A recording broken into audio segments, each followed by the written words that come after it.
कि मैं एक नर्स हूँ। कहा जाता है कि बीते हुए समय में अस्पतालों के हालात बहुत खराब थे। अस्पतालों में साफ सफाई का भी अभाव था, मरीजों का इलाज घर पर ही किया जाता और महिलाओं की स्थिति भी बहुत दयनीय थी। लोग काले जादू, टोने टोटके जैसे अंधविश्वासों पर विश्वास करते और बाबा, ओझा, तांत्रिक इनसे ही अपना इलाज करवाते। स्वास्थ्य व्यवस्था की ऐसी भयभीत करने वाली स्थिति के दौरान 12 मई 1820 में इटली के एक छोटे से कस्बे फ्लोरेंस में एक संपन्न ब्रिटिश फैमिली के घर एक प्यारी सी बच्ची का जन्म हुआ। फ्लोरेंस टाउन में जन्म लेने के कारण इस बच्ची का नाम फ्लोरेंस नाइटिंगेल रखा गया।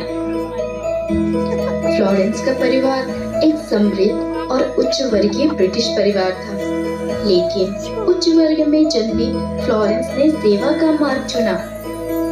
फ्लोरेंस बहुत कम उम्र से ही गांव में गरीबों और बीमार व्यक्तियों की सेवा करती और इस परोपकारी सेवा में लगी हुई और वे नहीं चाहते थे कि फ्लोरेंस सेवकाई करे। अपने परिवार के साथ काफी संघर्ष के बाद फ्लोरेंस नाइटिंगेल ने 1844 में जर्मनी के लूथरन अस्पताल में नर्सिंग छात्रा के रूप में अपना नामांकन कराया। नर्सिंग की शिक्षा प्राप्त करने के बाद फ्लोरेंस नाइटिंगेल वापस लौटी और मिडिलसेक्स हॉस्पिटल में कार्यरत हुई। वह अपने कार्य में सेवा भाव में समर्पित थी। और फिर आई वो काली अंधेरी रात और यहाँ से बदल गई फ्लोरेंस नाइटिंगेल की जिंदगी।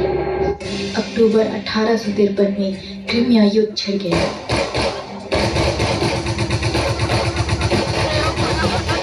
हजारों की संख्या में सैनिक घायल हो गए।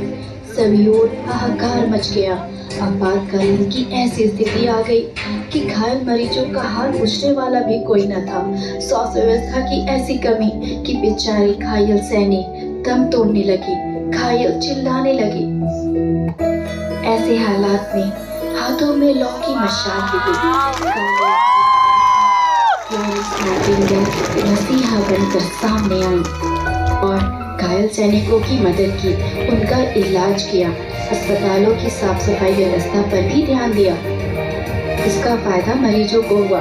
अस्पतालों में साफ सफाइयाँ होने लगी, घायल मरीजों का अच्छे से इलाज होने लगा। फ्लोरेंस नाइटिंगेल के इस निस्वार्थ प्रेम भाव की सेवकाई के लिए उन्हें बहुत सराहा गया और उनका नाम विश्व में लेडी ऑफ लैम के नाम से भी प्रसिद्ध हो गया। पहुंची हूँ आज, हर जगह मेरी परछाई है। अब वक्त बदला है और यहाँ हर किसी को मेरी जरूरत समझ आई है। कई वर्ष पहले बस JNM NM तक ही सीमित थी मैं। अब दुनिया में बदलाव ला चुकी हूँ। BSc को भी हासिल कर चुकी हूँ। आज दवा से दर्द को कम करना भी जान चुकी हूँ।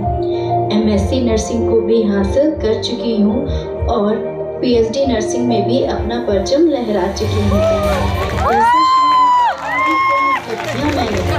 सिर्फ इंजेक्शन टैबलेट तक ही नहीं, अब टेक्नोलॉजी में भी अपना कदम बढ़ा चुकी हूँ।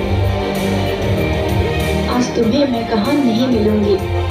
नर्स, प्रोफेसर, एडमिनिस्ट्रेटर, रिसर्चर, माँ के दर्द और बच्चे के चहचहाट से जुड़ती हूँ तो मुझे मिडवाइफरी पीडियाट्रिक नर्स कहते हैं। जहाँ एनाटॉमी और फिजियोलॉजी ECG की तार से जुड़ती हूँ तो मुझे मेडिकल सर्जिकल नर्स कहते हैं। जब किसी की इमोशंस और साइकोलॉजी से जुड़ती हूँ तो मुझे मेंटल हेल्थ नर्स कहते हैं। जहाँ लोगों के घरों से बीमारियों को दूर करती हूँ, मुझे कम्युनिटी हेल्थ नर्स कहते हैं। अपने देश में ही नहीं, फॉरेन में भी अपने पंख उड़ा चुकी हूँ। देख रहे हो, एक चिराग लेकर जो निकली थी, कहाँ तक मैं उसका प्रकाश फैला चुकी हूँ।